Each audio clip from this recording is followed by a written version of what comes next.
Hey, welcome to New Jump City, everybody, where we recap the week in American and Japanese sequential art. I am your host, Christian, the unbiased king. And joining me through StreamYards, it is the man, the myth, the legend, the tank, top sage. It is Joshua, Gangsta Time Code. It's called Partner, but it should be called Gangsta Time. What's good, Chris? What up, everybody listening? Hey. Also joining us, it is our producer, Edgelord Carl Anthony Towns. Edgelord, Big News Bright. Nan toyu big news. Sup, nerds? Hey. We're here. Day after a thing that we'd rather not speak about. But it's okay, because we got great manga to talk about today. I'm very excited. I got an update. Oh, you got an update. Ooh. A little bit. So I'm not reading a series. I'm not even technically watching a series. However, thanks to this YouTube creator, his name is Sensei. That's with a C, Censay. He's been making these like really long form these long form videos covering arcs in the Baki anime. Oh. And yeah, first of all, Baki, you already know, is absolutely absurd. Yeah. I haven't seen anything of the original series, Baki the Grappler, which I guess I'm gonna assume it's a little bit more down to earth. From what I understand, I've never read it. I remember in high school, Baki was like a big deal. It was referenced a good amount. I've never read it. Netflix has made a few arcs of Baki, and all of the stuff that I've seen myself from Baki was buck fucking wild. Like shit that's I'll probably never forget. Like how like certain people lost or whatever. But yeah, I've been watching a lot of that recently. That's all I gotta say. Nice. I really just wanted to give a shout out to that content creator because I appreciate all that stuff he put out. Yeah. There's this character named Pickle, bro, and he was a human from around the time of the dinosaurs or whatever, and he was like frozen or in limestone, perfectly preserved or whatever. Mm-hmm. And he came back to life, and everyone in Japan wanted to fight him. Why? Why they just like want to fight him? That was their he's a person. super strong human that fights dinosaurs. Oh, okay. Yeah, he's like 10 feet tall. Isn't there like a giant elephant or something, right? That Baki's dad defeated one time? Yeah, smoked that nigga. Yeah. I mean, armies couldn't beat the elephant, but Yujiro Hanma. Mm-hmm. I think we talked about him already. I said he's basically like Japanese Chuck Norris. For intents and Walker, Texas Ranger. Yeah. I've never watched Baki. I know that Netflix has been like adapting a couple of the arcs of it. I think it does like a crossover with another. Gotta watch some of it. Yeah. You will die from laughter. It is such an entertaining series. Like this. When it's like there's times when it's being funny and there's times when it's not trying to be funny and it's so fucking funny, like unintentionally. Yeah. Imagine the narrator from Hunter x Hunter on crack.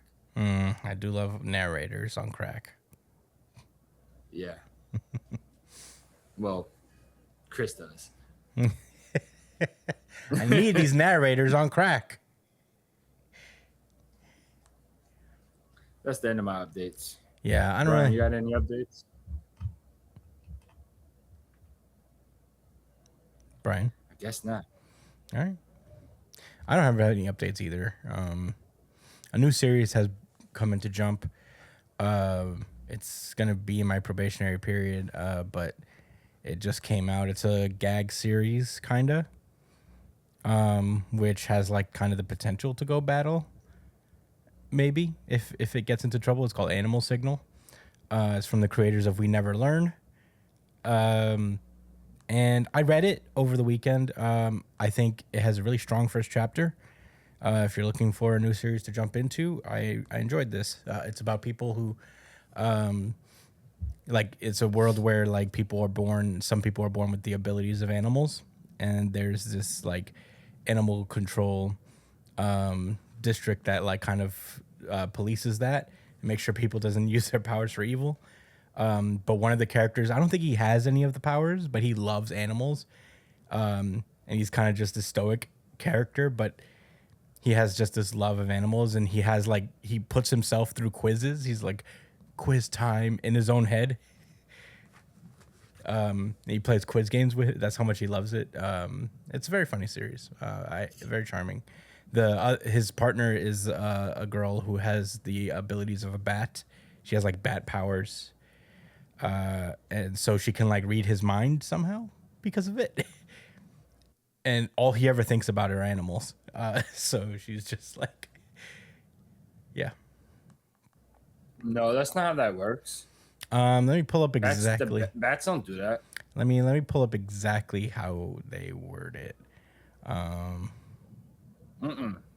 Yeah. Something got mixed up, bro. Okay, hold on. That's just not true. So, Kokone has the anima of a bat. Bats emit ultrasonic sounds to produce echoes. From these echoes, they recognize shapes. In her case, her echolocation is amplified, expanding its usage to the brainwaves of humans. Their thoughts are reproduced as as voices she can hear. The ability is referred to as brainwave echolocation. She can use it for up to 3 minutes a day. That's pretty sick. Okay. Yeah, it's mostly for the lulz. It's a gag series first and foremost. I think it just sounded so random. Yeah, it does, but it is just like just a vehicle for us to understand how obsessed the male character is with animals. Yeah, I would pick. No, I mean it's only the first chapter, so who knows? But I don't think it is. I think it's just maybe a straight gag action series. But I recommend it. I mean, it's got potential. As far as first chapters go, it's a pretty strong one. It's actually kind of rare that I actually get hooked on first chapters these days. So, Animal Signal. I will place it on the tier next week as things develop. But yeah, that's all of my updates. I told him he should have put it in his S tier. Brian's not even read it. He's just decided to troll me about it for some reason. I definitely understand that. Him trolling me for some reason? Yeah. Or just making ridiculous claims about things you've never read. Yeah, you've been there before. Definitely Josh coded. Yeah, it's Josh coded for sure. All right, we ready to get into the main show? I think so. Do you think so, or you know so? I don't think Karl Anthony Towns is. He sure as hell wasn't ready. Well, he'll be ready tomorrow. Man, we just gotta win one in the crib, man. We gotta win one at home. We gotta win one at home. Let's hope we're not gonna have to cope for longer. I'll cope as much as I fucking want. That is just a cope by people with agendas. All right, let's get into the show. Bloody cross. Sakamoto Days. And with that, I'm gonna pass this one over to Josh. All right. Thanks, Chris. Yeah, Sakamoto Days. I'm covering it today. Mm-hmm. There's no CAGs. There's no CAGs and no One Piece. But yeah, and no One Piece. So this is chapter number 262, Extreme Rock. Not like a rock, like Earth. Like the one that Chris just played down. I get it. So, our boy Shin was fighting against one of the new order members. His name escapes me, but he uses a guitar to fight, and it's pretty sick. Yeah. last week, him and Shin were just going at it. The music kid plugged his guitar into an amp, and that amped his abilities up. Really on the money there. And he was able to rock so hard that he could destroy trains. It was the whole thing. We had a conversation about it. Check it on last week's episode. But anyway, he's doing a little bit more of that bullshit. But Shin, I believe Shin found a way to kind of like get through to him. I think he was like throwing off like the timing of this guy's. No, he was reading like which notes he was gonna hit, and finding a way to get past this guy's offense. So Shin goes and hits him again, and as the music guy gets hit, he's like, I got a new song, right? And he's like, real rock stars die at 27. I'm 26 this year, and it ain't my time to die. I guess Shin is like, wow, with the exclamation point, like, damn, I didn't think about that. Yeah. So he's getting, we cut to this concert that's going on, and this dude's like, Japan's dangerous nowadays with these JA guys or whoever they are, but we'll get through it together with the power of music. As the audience starts, the auditorium starts to, the stage auditorium crackles around them, and Shin gets sent flying through that shit. The musicians are completely amazed. The music man follows him, and right as he's about to make an attack, Shin pulls this like cord that he was like standing on that gets him off of balance, and he steals the guitar from one of the musicians on stage and swings that shit at Music Man. But he blocks it with his own guitar, which I guess is made of far stronger materials because he's an assassin and he wasn't worried about it breaking. Right. So everybody in the audience is like, wow. I don't know if this shit is real or not, but man, like, this is intense. And the musicians are losing their mind over that because they can't believe the attention's getting taken away. So right as he starts to say like, yo, let's do this, I guess, get into like the song, the music guy just punches him in his fucking face really hard. I don't know why he did that actually. He said too much feedback. It's kind of just violated. His man's on the stage is like, oh. Like Dylan Harper. Remember Dylan Harper's face when Wemby elbowed what's his name? Nasri. Yeah. He was like, yeah. So anyway, Music Man is thinking to himself that's weird, how he's been in the slump for a while, but as he's been fighting Shin, he's like getting more and more inspiration, and he realizes that he's in the zone. And he hits this, another riff with his guitar, and I guess it's so strong, it's stronger than the ones before, and it starts shattering the stage around them. Everyone, like all of the audience is like dying because their earlobes are exploding and all of that, but they still think it's badass because they're all Rockstar fans. I guess it's metal. Yeah, so one of the guys are trying to tell the cameraman like, yo, like this is get out of hand, let's end the show, and he's like, we got to keep shooting because this shit is legendary. And that's when the guy that was just so there's somebody that was like operating the lighting crane, and he hears this thought in his head to move the crane in as close as possible. So he starts to do that, and obviously that's Shin like using his mind control. mm-hmm. The crane comes in and hits the Music Man, knocks him out into the auditorium, but right out it. Coming from out of the hole, you hear him here like that he just made with his own body.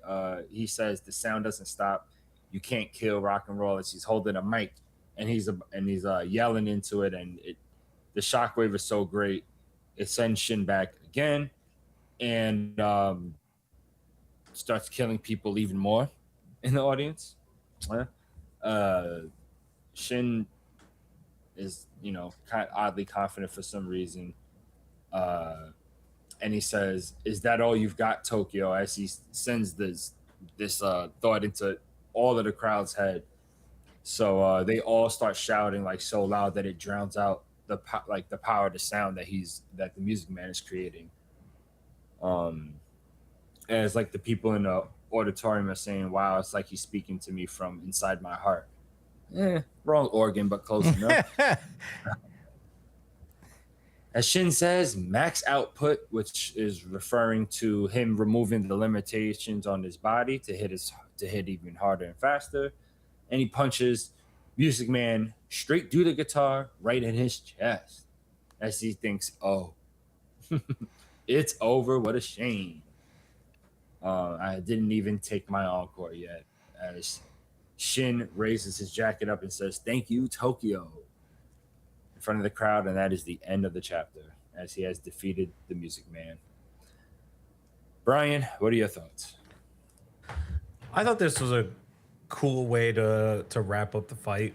Having Shin kind of use this guy's kind of trick against him, or like, you know, using his audience against him, I guess his target audience.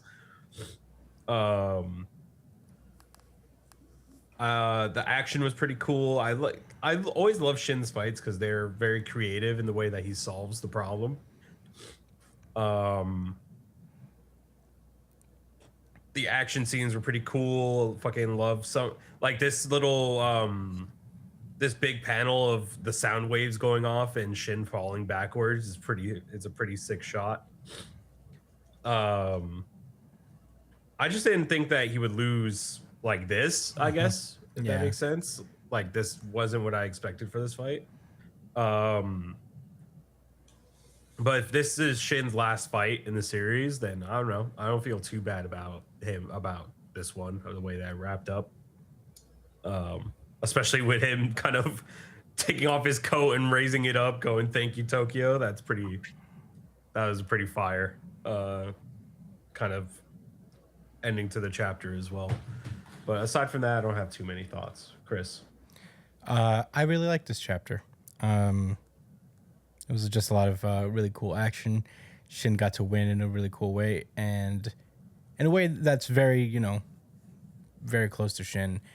You know, it's using his abilities. It's, you know, using everything that he's learned and making it his own. So, you know, I got no problems with it. It is like a little abrupt, but I think it's because we're kind of like going towards the end here.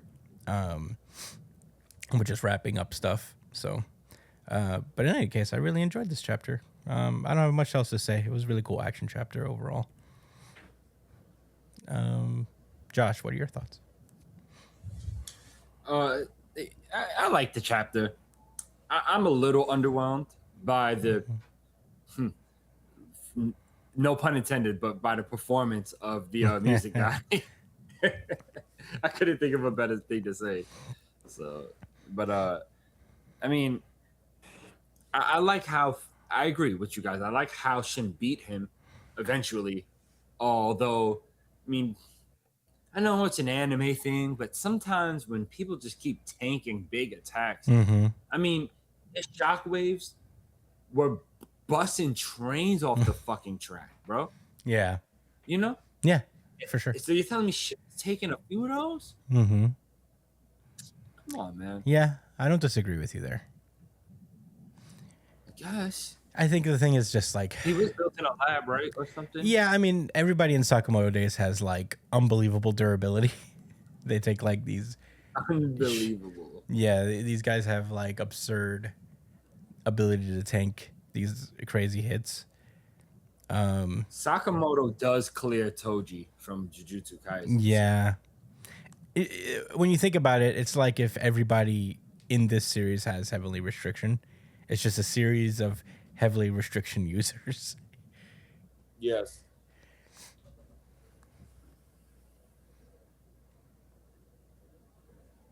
It's so, I'll never forget that quote.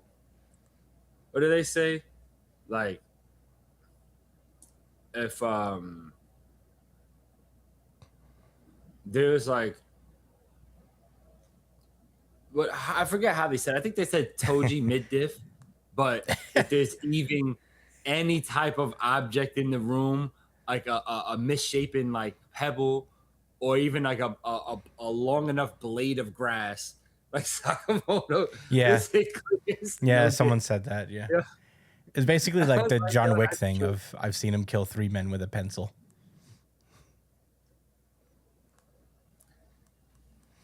Sakamoto's a wicked dude. I don't think he's beating Yujiro Hanma though.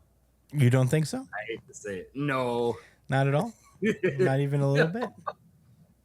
I think it'd be a decent fight, but this nigga is crazy. Yeah, no, I mean, Baki is absurdist almost. Larger than life, without a doubt. Mm-hmm.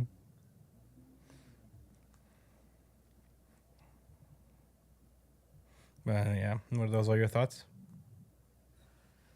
Yeah. Alrighty then. Well, that was Sakamoto Days. Let's move on to the next one. The world becomes my gun. World Trigger. Hey. Feels like forever since we talked about World Trigger, but this is World Trigger Chapter 262, the Away Mission Test, Phase 2, Part 5. Last we left off, we are in the midst of the battle between the provisionary B rankers and some A rankers versus the entirety of the A rank division. And it is looking kind of bleak. It looks like so far the provisional squads are for the most part overwhelmed. They have been attacked on all sides by the top attackers, by Tachikawa and Kazama in the museum, and you know they've been losing they've been getting overwhelmed left and right.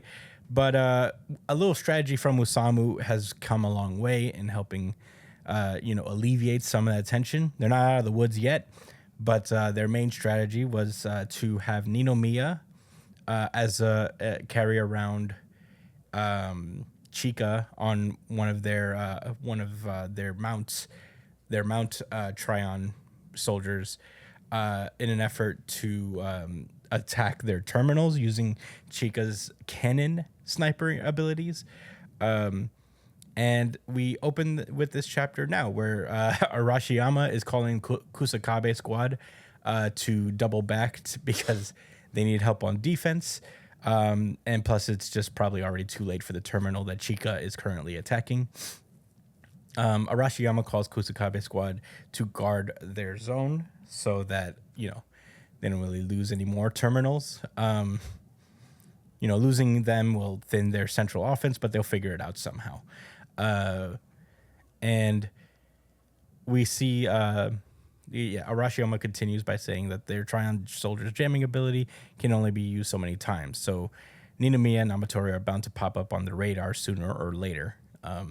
Use the remaining rabbits on our side to get around quickly and capture them. So, and with that, Ninomiya and Chika managed to actually destroy one of the A rank terminals, granting them 500 points, which puts them only 121 points behind the A rank squads. So good for them. Ninomiya and Chika move on to assumingly the next terminal. Meanwhile, the battle at the museum is still going on strong. They're trying to pin down the A rank attackers that are currently there. Kako mentions that everybody got away. And Izumi asks well, they must be switching out to all out defense. Should Yuiga go out after them with his shields? And Tachikawa says something cool where he's like, yeah, our whole job here is to force them to improve, which is a cool way to look at this from the A rankers position. It's like, this is, it's not every day that they get a chance to actually teach them through example, I guess. But yeah, the B rankers that were at the museum managed to escape. Some of them have, I think this is Kaori and the attacker, I think on Ikoma squad managed to get away with losing a hand from last chapter. They lost it to Tachikawa, and of course they lost Teruya to Kazuma. And so yeah, Mizukami asks Teria ask their operator to make sure that Teria isn't too bummed out about it, but she doesn't seem discouraged, which is a good thing. So they pick up on the radar that the A rankers are going off to Terminal 3, and Kodera has Utagawa, Oji, Suwa, and Kakizaki squads to intercept them at Terminal 3. But just to be careful because they seem to be going after high value targets, which is a reminder, Osamu has like an incredibly high value from what I had. So they got to be careful. I forgot. So yeah, Kodera starts thinking strategy to himself. I'm not going to go through all of it, but it's basically like working out scenarios. If they go in the event they go for a terminal, it puts them in a good position in the central battle against the people who were attacking them in the museum. And if anything, they could also reinforce the terminal that they attack. We see that a couple of the provisional squad members end up meeting up with Miwa Squad and Tamakoma 1. Kyrie, we see, immediately goes to attack the terminal, and she is just dealing blow after blow, slowly whittling it down. Kageura shows up to intercept her, but his side effect picks up a sniper, one of the Miwa Squad snipers, and he manages to dodge the attack. Kakizaki being saved by a shield from the gunner from Ninomiya Squad, Kai. What's his name? I forget his name, man. The cocky gunner kid. Kakizaki. The gunner is from Ninomiya Squad. Are you talking about the Salamence guy? Yeah, that's what I'm saying. No. No, the Ninomiya gunner. Oh yeah, that's Kakizaki. No, Kakizaki is his own squad captain. I'm talking about the gunner from Ninomiya Squad. Oh, Inukai. Inukai, yes. Yes, Inukai, yeah. Very pretentious. Just like, yep. Yeah.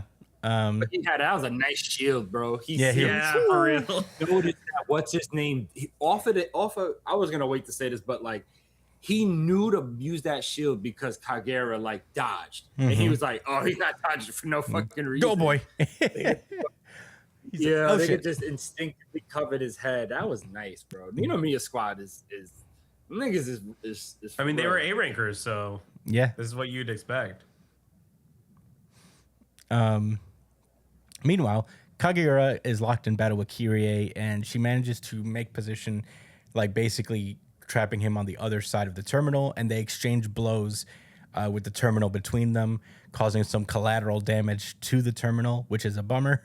But luckily, the gunners, Kakizaki and Inukai, come in to to do some backup, and Kyrie is shielded by Jin, who is on the battlefield. The two gunners are taken by surprise, like, oh shit, it's Jin. And then Reiji is just like, nah, bitch, it's me. Reiji punches through a wall.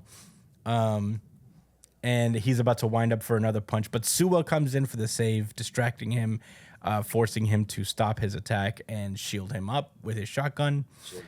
And the provisional squads are doing okay in pushing back a top-ranked A-rank squad here in Tamakoma.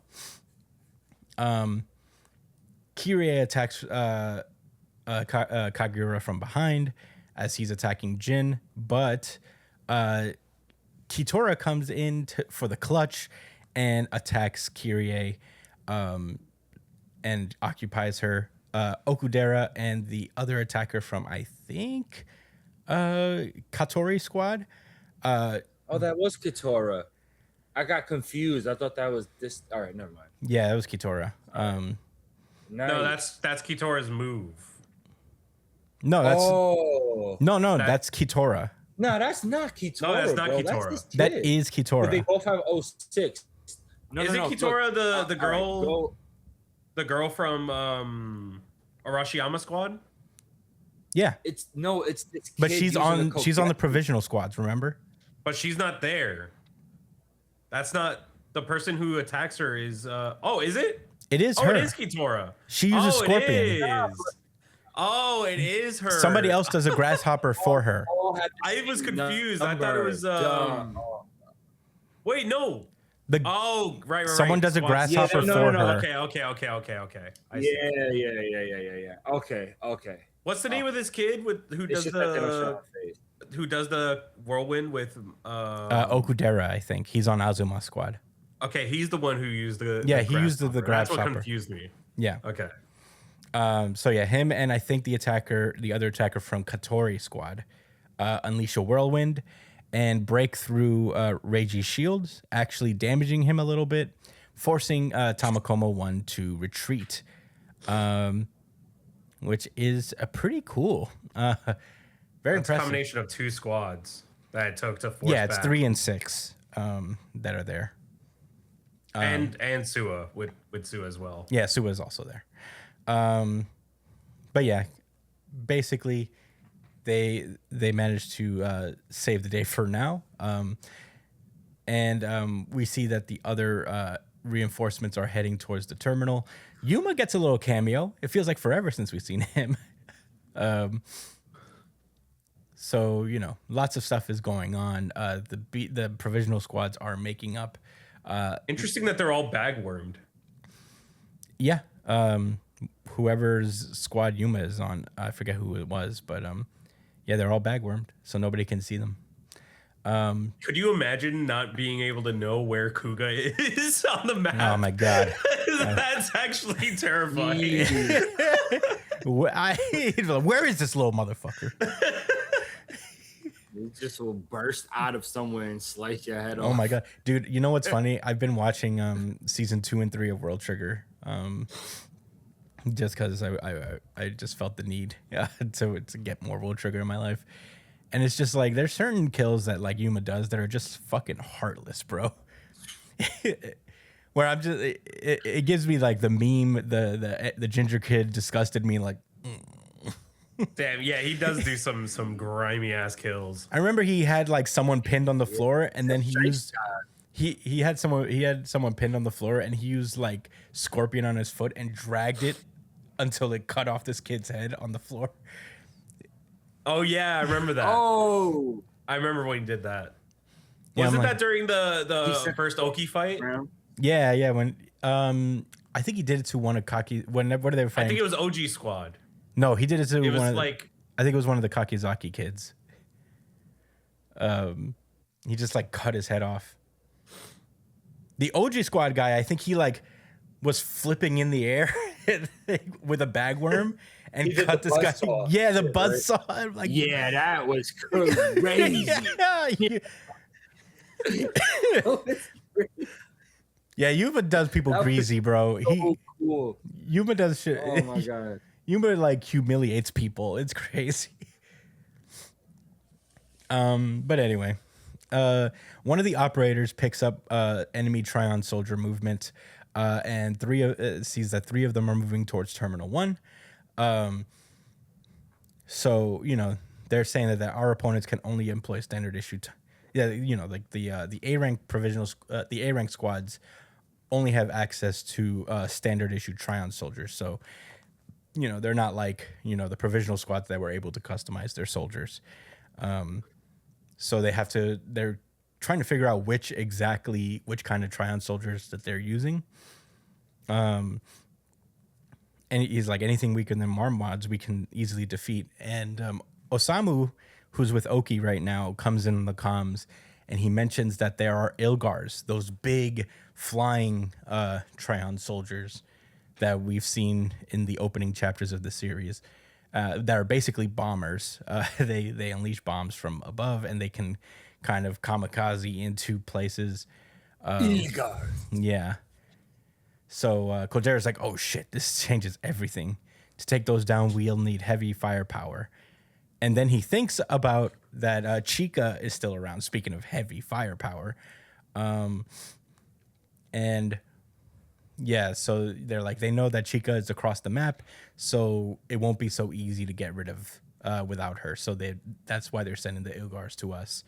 And we get that confirmation that is, in fact, the strategy that now that Chica is away and can't just blast them out of the sky with her sniper cannon, the Ilgars can at least take down a terminal or two by bombing them. But then in the distance, we see one of the members of Arashiyama squad can see like explosions in the distance around Terminal A1, where they're like, wait a minute, what are they doing? Didn't they already destroy that terminal? And we see that Chica has just been unleashing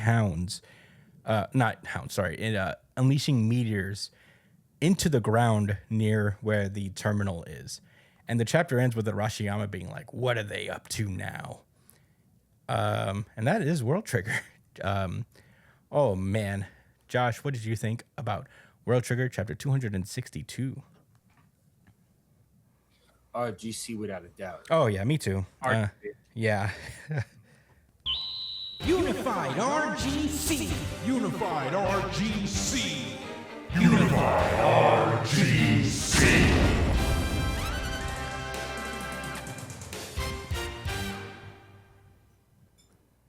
Yeah, so you want to talk about what's a scary thing? What do we say? Cougar with a bagworm, not knowing where he's at on the radar, right? That's pretty terrifying. You know what I would argue is maybe just a tier above that, facing down Almatori's meteors. Yeah, that's rough as well. I mean, she's on the other side of the map in an area where no one else is at a terminal that has already been destroyed, and it is causing them to draw their attention to it. That's pressure, bro. Yeah. It's like, don't forget me. I'm out here. Yeah, I don't know. Maybe they're trying to do something with the terrain. I just don't. I think they're setting up a battleground or something like that for like a few people to meet over there. I just don't understand how they plan to make everyone go in that direction. But I mean, maybe they're planning. Sorry to cut in, but maybe they're like they're by the water, so maybe they're planning to flood the area by blowing up like the water stuff there. Maybe that's make it harder for them to move around. Jeez. Yeah, I don't know, man. I just know whatever it is, it's gonna be fucking sick. Yeah, it's gonna be a big deal. I feel like this is like an Osamu original, because like he's the one who told them to go over there, so he may have given them an additional instruction. No, I think this is cool with him. I think this is a Kodera idea because he's the one who gets. Oh yeah, he did inspired think by about it. that. He did think about them in the distance. We'll see. I'm an Osamu stan, so He's hot, bro. anything that happens, I'm gonna be like, Osamu did it.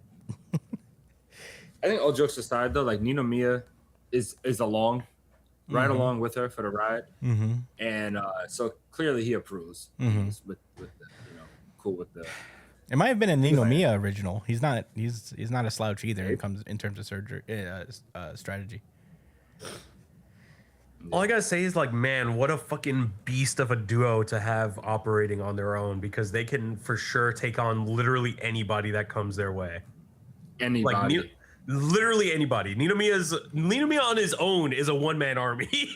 You have to respect it. Yeah, you have to respect the space that you know what I'm saying? You can't just run up on him. He's gonna Swiss cheese your shit, yo. Yeah, like, and then you got Chica, where if you chill for a moment, body bag, you get blown off the map. So Ninomiya is the #1 shooter and #2 overall combatant. And then he's the #1 shooter. Yeah.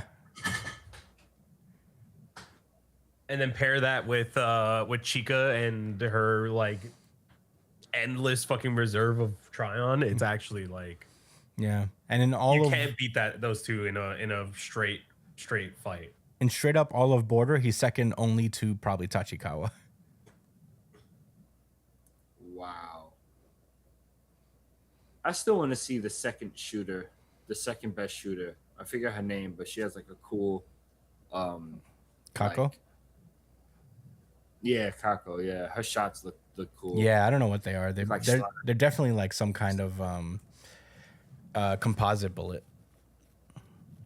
She's the number 3 shooter, so probably Izumi is the second. No, Izumi's 1, isn't he? No, Oh no, Ninomiya's- Izumi is second. Yeah, Ninomiya is 1, so that means Izumi has to be 2. Yeah. And then number 3 is And Kako. oh. So then that means number 4 is the girl Nasu. Then Nasu is. I'm googling all of this. Nasu is. I think she's like. Well, 4 we don't know or her 5, rank right? actually, but apparently She's up there because she's definitely up there. for sure. because they have her operate like on her own. Like they have so much confidence in her. Like I think she's Well, she's one. like during this away mission test, she's the one who's holding it down right now. Yeah, I mean, believe. between like she, if you want to talk about feats, Nasu is one of the only 2 people who can live program Viper bullets, which is like the bullets that you predetermine their route. She's the only one who can like do that live during a battle On the fly, like as she's already shooting, or like, all right, because they say people with Viper they do it pre-match. Yeah, you have to do They it pre-match. Like She's the only one who And could do she it before does she it. shoots. so she could create completely new vectors. And Mhm. oh my god, that's cool. Yeah, I think Izumi is the only I other person. remember when they was like glazing her and shit. They was like saying like, oh, she could be the best. Like at one point. Yeah, Nasu's nice with They it. think She's she has mad the cool. potential. Yeah, Masu's mad nice.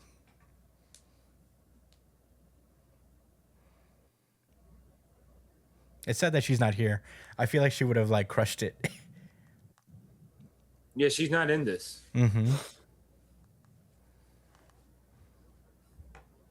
I don't know if I have any other thoughts in particular. I mean, them sending the I want to say this. Page 22 and 23. I mean, this shot of the double Kogetsu whirlwind landing on Rage G. dude from Tachikawa squad, whatever. Mm-hmm. No, not Tachikawa squad.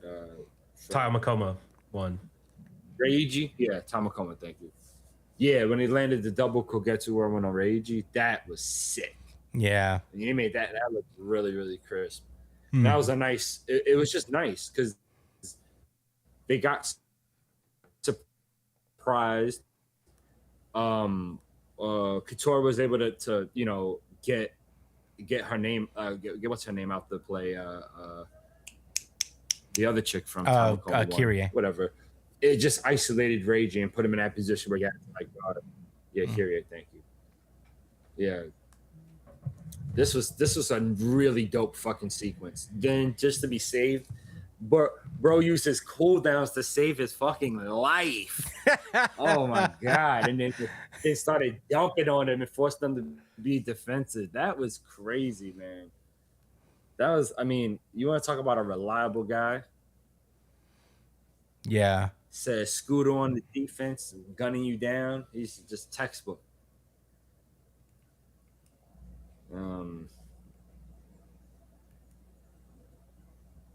I ain't got nothing else to say. Brian, you have any thoughts on this week, on this month's?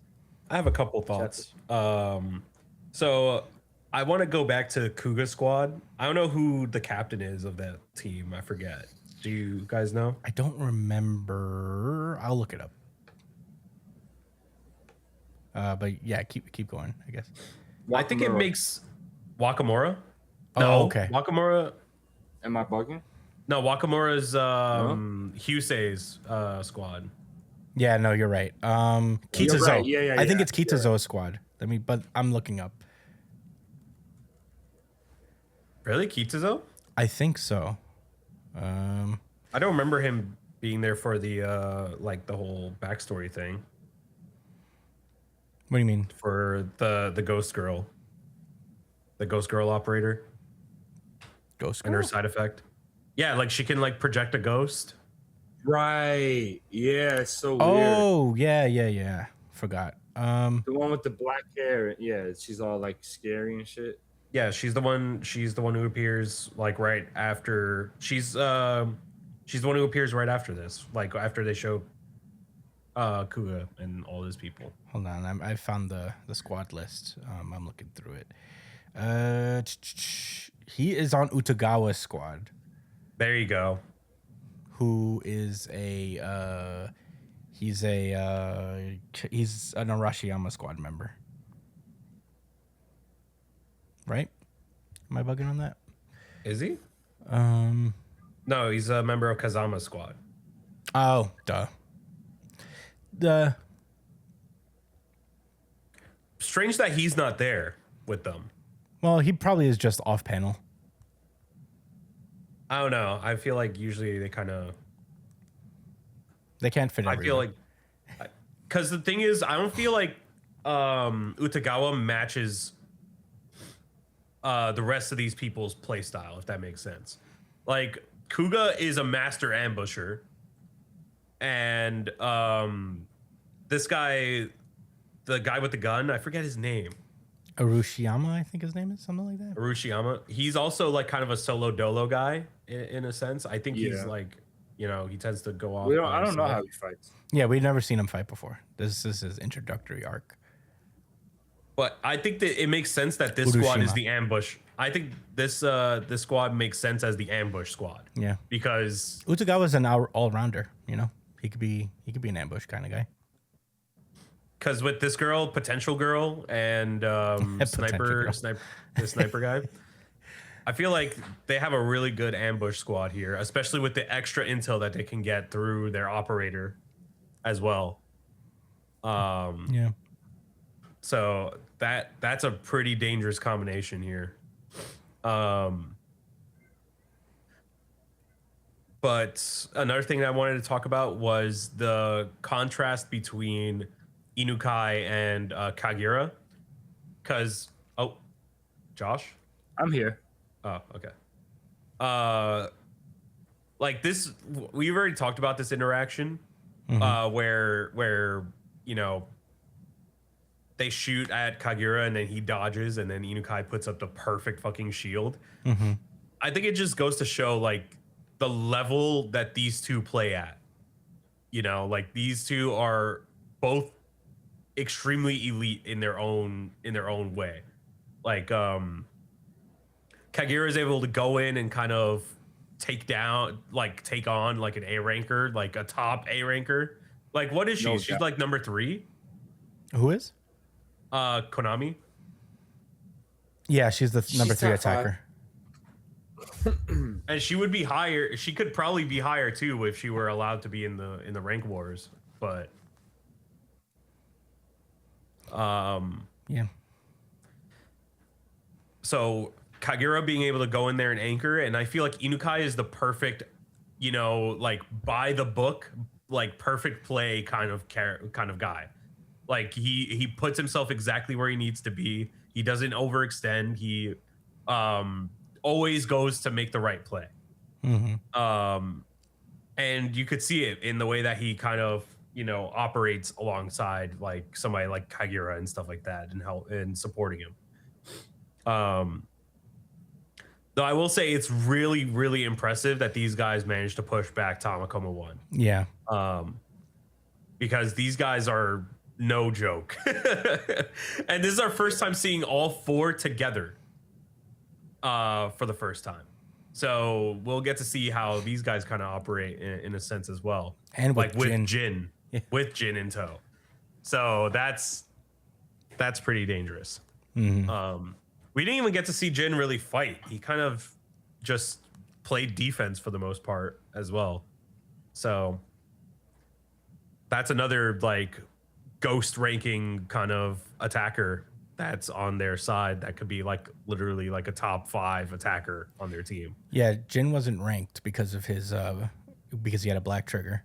So Yeah, exactly. So like they theoretically this team has 2 top 5 attackers on their team and a fucking the number 1 all-rounder, right?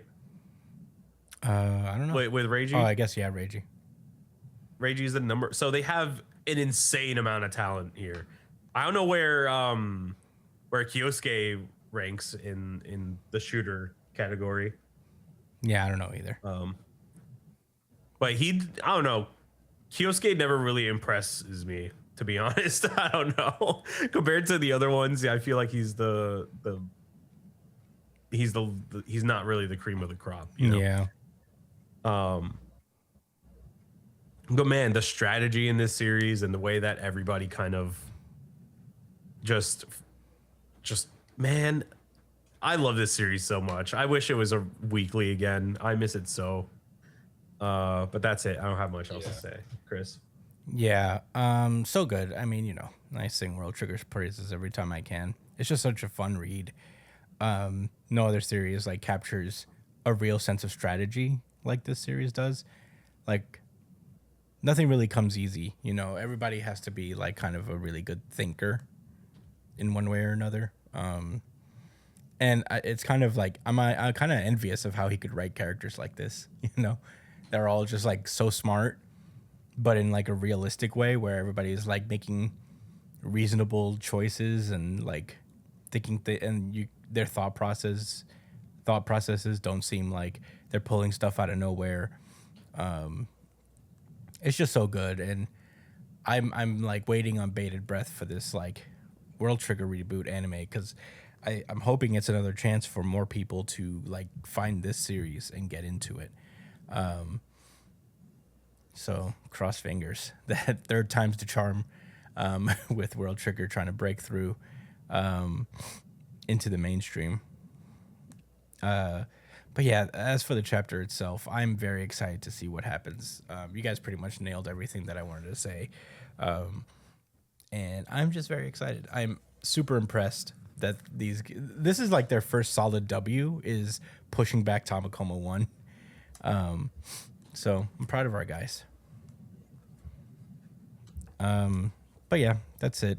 And that was World Trigger, and let's go on to the next one, boys.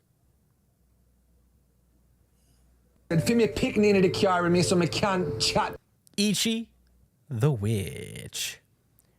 We are welcoming Ichi the Witch into the lineup with chapter 85, Hate, Hate, Hate You. Hate you. That's 3 hates. So Ichi the Witch. Wow. This is a newer series that we've been reading. And we have taken a poll to see who will replace Jujutsu Kaisen Mojulo. Ichi the Witch has won that poll and is now joining the lineup on a regular basis. So congratulations to Ichi the Witch.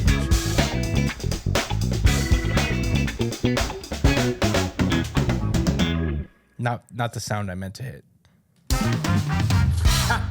Not that one either. That was really groovy, though. That's the one.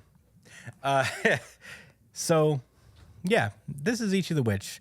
So, I'm not going to go through the entire series, but over the last arc, Ichi and his team have managed to defeat the Octobomb magic, and rescued the wife and child of Chrono, the Chrono Weaver, the Time Magic, who has given birth to a baby. And now everybody's kind of chilling around, you know, in the recovery stages, when they are paid a visit from the Magic Keepers, who are a society, an organization of male combatants that are kind of a check to the power of the Mantinal Witches. They, of course, cannot use magics, as you know. The rules of the power system of the series is only women are able to capture and acquire and use the power of magics, which are these monsters that live in the world. That in order to use their abilities and defeat them, you would have to pass their trial. And the series is about kind of hunting these things down, or malicious ones of these, and acquiring them and using their powers for good, and combating the world-hating Magic, who is the final boss of the entire series, so to speak. He hates the world. That is his whole shtick. So, yeah, the Magic Keepers are a check to that power of the Mantle Witches to make sure that they do not they do not get too powerful and abuse their power. They do this by using these weapons that are crafted from this tree that is able to absorb magic power and weaken the witches if they come into contact with this. And this chapter, the villain of this arc is a witch known as Fujimine, who is a rogue witch who wields the what was it called? I know it's not just toxic. It's like it's some kind of toxic magic. And she is now taking it upon herself to kill Ichi. And she is using the toxic magic to do so. Her main shtick is that she uses a certain toxin to insert herself into the memories of everybody that she infects with this poison, and make it seem like she has been their lifelong friend and that they would do anything for her. Basically, a mind control virus. Crazy. Yeah. It's very funny because as the Magic Keepers are here to try and hunt down Fujimine and find out who amongst the Mantonal Witches Association is the traitor that is working for her, that was immediately revealed to be one of the upper echelon Mantonal Witches. I forget her name, but she comes from a pretty prestigious family. And they just recently defeated her, only for Fujimine to come in and infect pretty much the entire main cast, leaving the leader of the Magic Keepers, Chun, to fend for himself. He is immune currently to the powers, as he is he has been touched by this ability before. So if you have been if this ability has been used on you before, it can't work again, and that's why he is the only one who is unaffected. And now he basically has the entirety of the main cast after him. And this chapter starts off with Fujimine immediately sending Descaris after Chun, which is basically like sending the Gojo of the series after. It's not great. Descaris, she just has like mad magics on her side, and she's just very powerful. So she immediately comes in with Lazud, which seems to be some kind of fire magic, and knocks Chun into the next room. It's not looking good. So, Fujimine commands Descaris to go kill Chun, and she then brings up is like, while we're at it, let's go find Madoka and Mirsum, the prophecy magic, and kill them too. So, it's not looking good. Everybody's like, okay, cool. We see that Descaris starts to like kind of break out, like show signs of breaking out of the enchantment, but she is stopped immediately by an attack by Chun. And he explains that Fujimine is using some kind of mind control spell, and whoever's mind control. Yeah. And that whoever is using it is convinced that you're someone important, vanquishing their true memories. And he's like, I suspect you cast the same spell on Amadoro. But controlling this many as once can't be easy. So, they're already beginning to resist. And once you cast it on someone, they develop a tolerance. And Fujimine is like, yeah, like you did after I took control of you and made you kill all your Magic Keeper friends. And Chun is like, and she's like very nonchalant about it. And she's like, oh, I just realized that now. And she's like, you're the one who came to arrest me a while ago. Nobody remembers so much of what they do under my poison's effects. They just wake up and having no idea what happened. And he's like, all your precious friends died because you and I worked together with love. Isn't that sweet? And then you do a page turn, and Chun is beyond disgusted, super duper pissed, and he immediately goes over to attack Fujimine, but she intercepts them with Discaris, two magic keepers, and Gokuraku. And we get a flashback from Chun when he was younger, saying that like one of his mentors is talking to him, saying that generations of magic keepers have failed to catch Fujimine. How old is she? Some managed to survive her attempts, but she's killed nearly everyone we've sent after her. Our chances are slim, but we have to keep trying to take that monster down. And Chun is under huge duress. He's getting jumped right now as he's having these memories. So much so that he loses his hat in the process. And he looks like it's about to be curtains for him when a tidal wave of water comes in and this construct of a woman pops up out of the water and kisses Discaris, seemingly bringing her back to normal. And we see a witch descend downward into the fray as the chapter ends. This cool splash page of the water surrounding Chun as this lady lands. And she's saying, "Hey, you kid, cool it, would you? No need to go rushing to your death." As we close the chapter with that, a mysterious witch has come to save the day. Holy moly. Josh, what did you think about Ichi the Witch, chapter 85? Well, I'm going to tell you more than my thoughts for chapter 85. I personally was hoping that this would be the series selected, although it was tough because I was really into Ultimate Exorcist Kiyoshi, and I figured that would be a fun cover for the pod, but Ichi the Witch got some spunk and some flair to it, you know, that I think really kind of separates it from other series, and kind of in a way that Undead Unluck did, you know. It's quirky, but I think this has potential to be a little bit, I guess, deeper, more serious. Anyway, back to the chapter. I didn't like this guy at first. I didn't like this nigga at all. And I was like, yo, you doing a lot, bro. Yeah, he's very nonchalant. You very nonchalant, swinging your authority around like you really, like you got it like that. You know, like you could beat everyone. Like you're the solo king. Yeah. Meanwhile, you get your ass. What? Nah, all jokes aside, I felt bad as hell about like what Fujimane did to. This chapter helped me see, like, all right, these guys aren't really like antagonists like that. It's just that Fujimane is a soft spot, you know, like a open wound for the witches, I guess, so to speak. And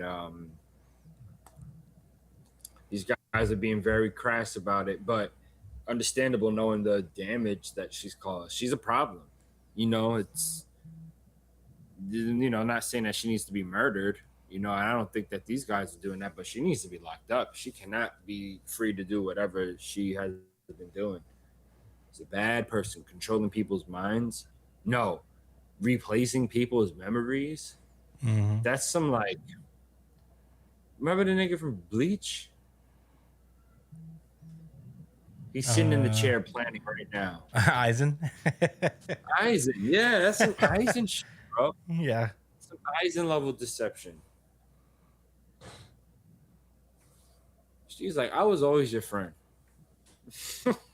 That's always funny to me. People with those type of like memory abilities. I feel like there was something like that recently in another series. I just can't remember what I was reading. How? Maybe Undead Unluck? They weren't really doing that kind of thing, but it was like repairing memories and stuff. Kinda. It was an Unremember or something like that.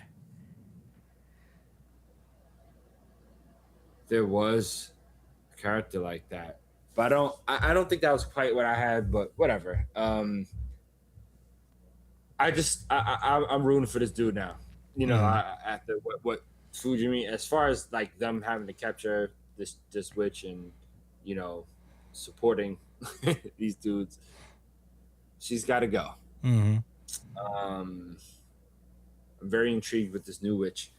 I thought it was really cool where a couple like last chapter, we didn't cover it, but in the chapter prior to this, like there was another witch that was going crazy, they thought was a traitor, but clearly you could see she was being controlled by Fujimine. But when the magic keepers, which are the dudes, like the cops basically, when they are talking about, all right, like we're about to detain her and bring her in, that like the head witch was like, oh, like I want to talk to her, and it was like, nah, like we're gonna interrogate her, and da-da-da. And she's like, look, I'm not trying to interrogate her, I just want to talk to her as a person and ask her a couple things real quick, like, to see why. And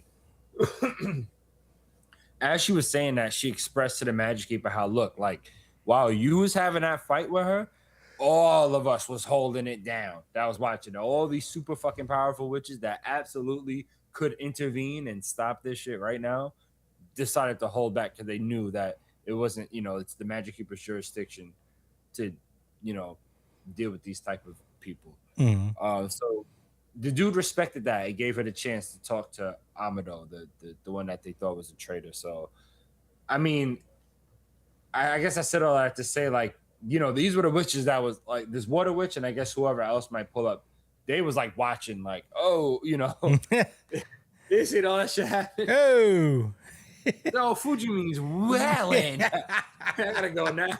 oh, Yeah. not the main cast. Yeah. Shit was getting bad. Yeah. It was so funny reading this chapter too, because I didn't think nothing of it at first. I thought, like, even though she was like evil, they still all had like a connection to her, or that they didn't want to be mad hostile because they knew, like, damn, like we're not ready to fight her right this moment. That's what I kind of thought it was. Yeah. Up until Ichi was like, oh, hey, like, you need me to do something for you? And I was like, oh, nah, this is a bullshit. Yeah. I was also confused in that moment, but mostly because I wasn't reading close enough, I guess. But I was like, what the hell? Everybody knows her? Ichi knows her? Yeah. As soon as Ichi said something, I was like, all right. That doesn't make sense. Some fuckery's about. All right. Those are all my thoughts. I'm really looking forward to covering this series more.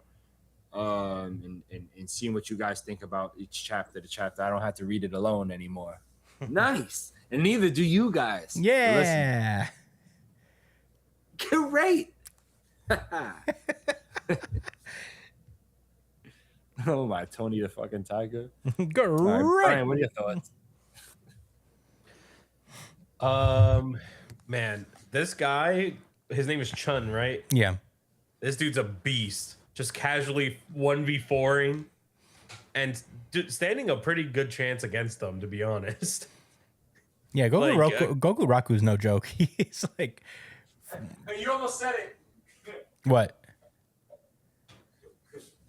Goku Raku. You said Raku Goku. No, I said Goku Raku. I almost said Goku Raku. No. You said Raku Goku. No, I didn't. We'll play back the tape. Oh, you can't play back the tape.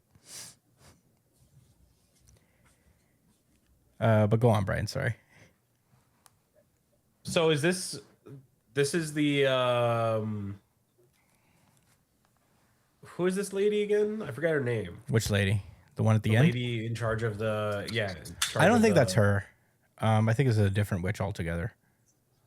But I could be wrong. I don't know.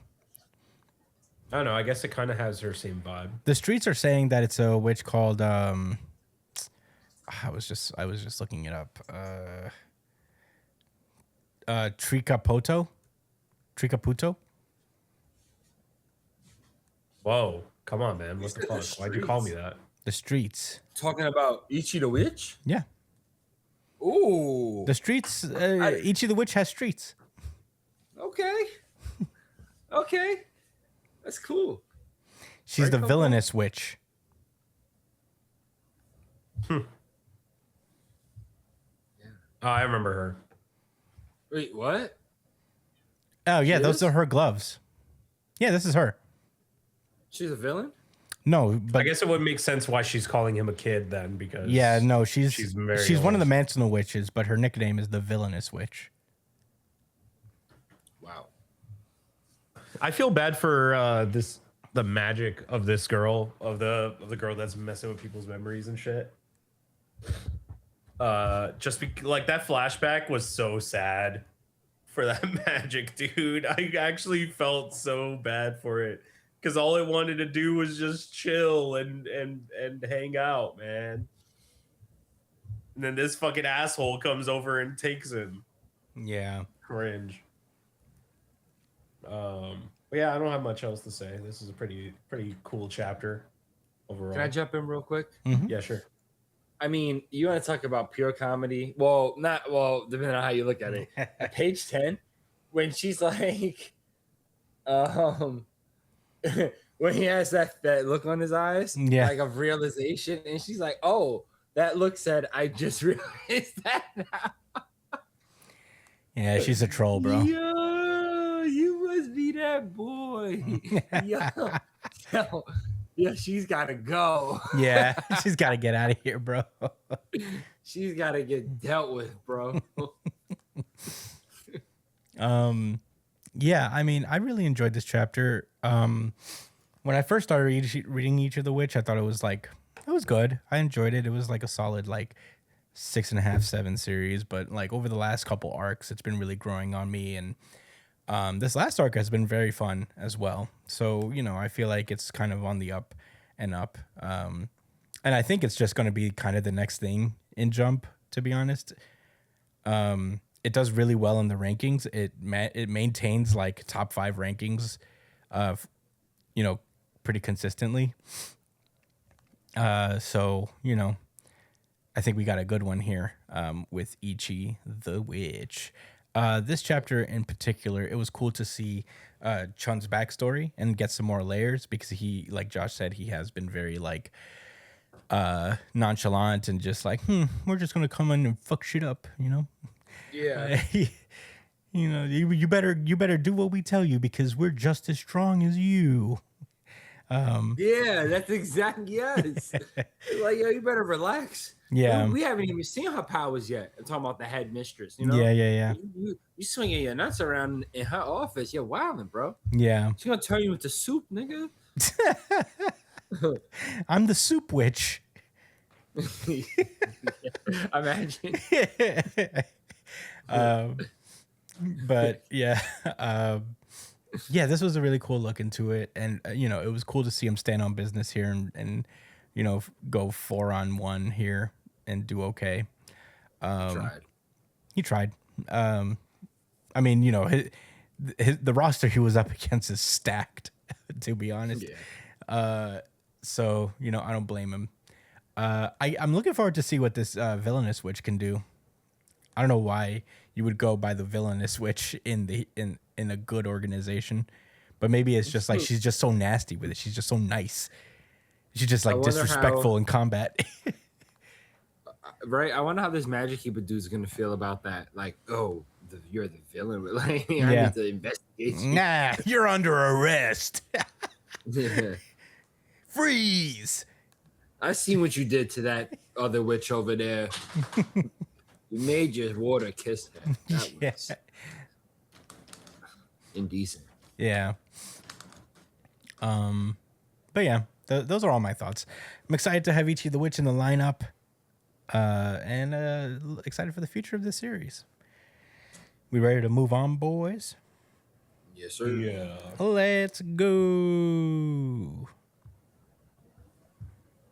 We call that Easy Monday, GG. Dandadan. Oh yeah. And with that, I'm gonna pass this one over to Brian. All right, so we pick up from last chapter, right after the Shoryuken from, I forget this barber's name. So you guys... Oh, Karasu something or other. I'm looking it up. I didn't even know you had a name. Yatagarasu. Oh, right. Like the Yu-Gi-Oh card. Yeah, like the Yu-Gi-Oh card. Or the folklore monster. That's a crow. It's a 3-legged crow. But is a barber in this reality, I guess. So he sends him flying, and he says, go take go take your boyfriend to the barbershop and I'll take care of business here. And then seal-headed guy goes, you stare at my plum smugglers, but check out these elbows. As he launches 3 elbows at this guy. And she picks What are up plum smugglers? I don't know. I have no clue. I don't want to know, honestly. Just Dandadan fucking dialogue. I'm cool with bro. never knowing what he His means. fist, maybe? His fist? I'm cool with never knowing, really. I'm fine with it. He could keep that. But as Ira's picking up Okaroon, he goes, nah, we gotta fucking help ISA and GG. And then the barber guy goes, nah, you can't do anything for those two, and also you suck, so you'll just get in my way. So just get the fuck in my barbershop. And then we cut back to Momo, who is surrounded by like dinosaurs literally everywhere, eating what looks like other dinosaurs. Yeah, they're all fighting and eating each other. Sheesh. And she thinks back to Gigi getting eaten I alive. forgot that happened. And then she pulls out her the flute that tsundere alien girl gave to her.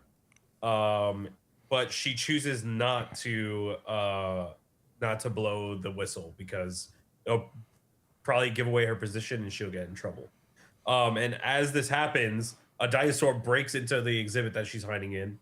But just as it's about to discover her, she rolls under the scaffolding and is just kind of hiding underneath, waiting for the dinosaurs to pass. And as they kind of pass by, she rolls over on broken glass, mind you.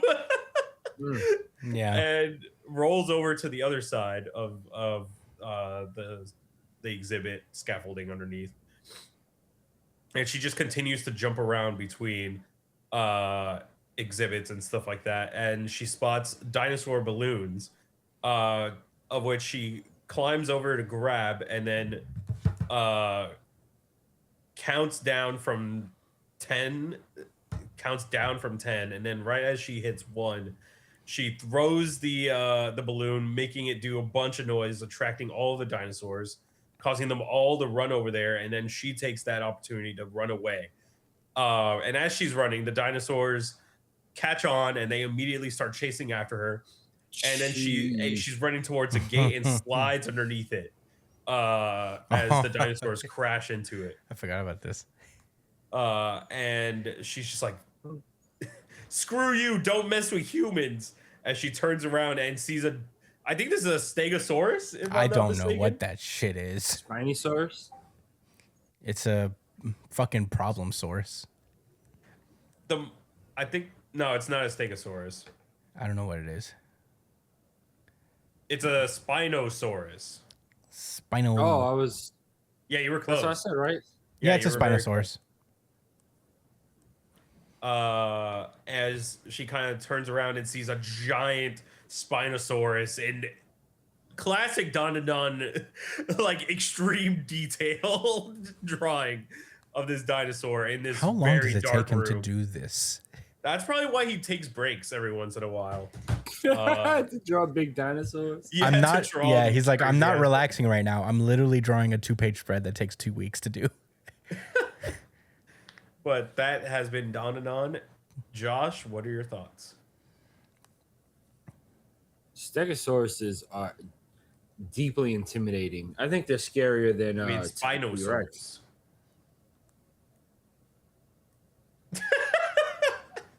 You're right. You're right. And you was right because I was right earlier, and I should have known that. I shouldn't even say anything anymore. I just No, just you keep should my mouth proceed. It's okay, buddy. I don't know No, bro, I'll put dinosaurs. my foot in my mouth, man. It's okay, buddy. I don't know dinosaurs either.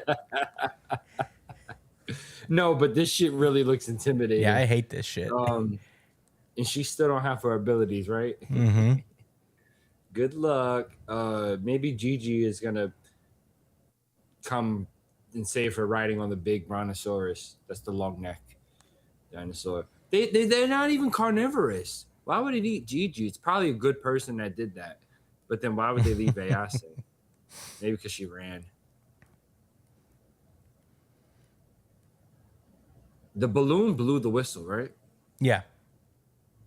She was killing two birds with one stone there.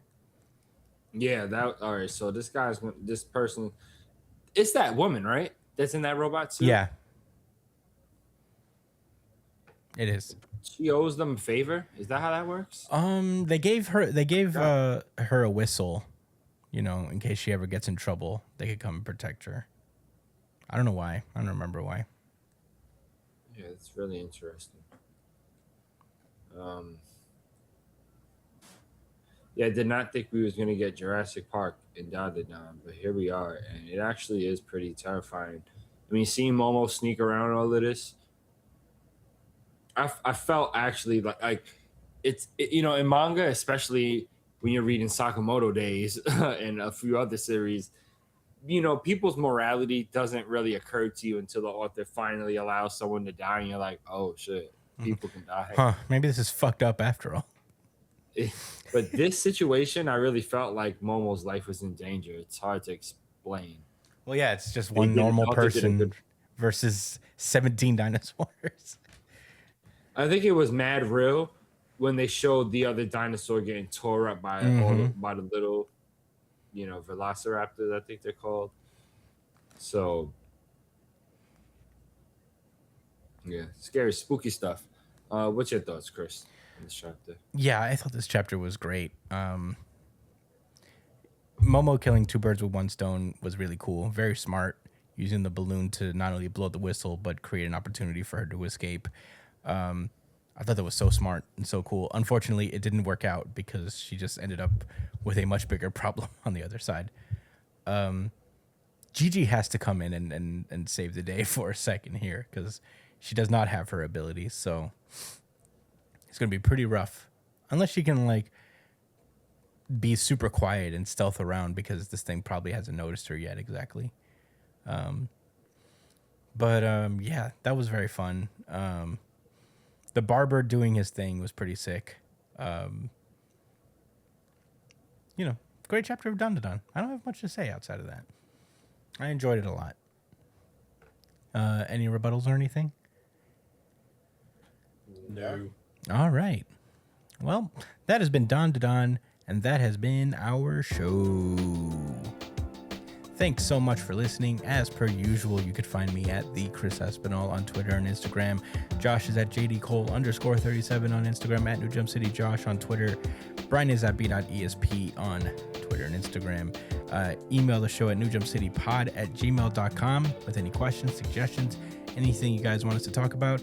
And we'll talk about it in the pre-show chat show. We didn't do one this week, but I still have to edit last week, so I will upload that promptly. Subscribe to the show if you like the show. If you want to hear us talk about Ichi the Witch, it's a new series in the lineup. Very excited to talk about that. If you want to hear more thoughts, subscribe to us there, like, share, do all the stuff that you do for your favorite podcasts to keep them going on the algorithm. And with that, have a good week, guys. Stay safe, New Jump citizens. Nixon 5. Nixon 5. It better be, man.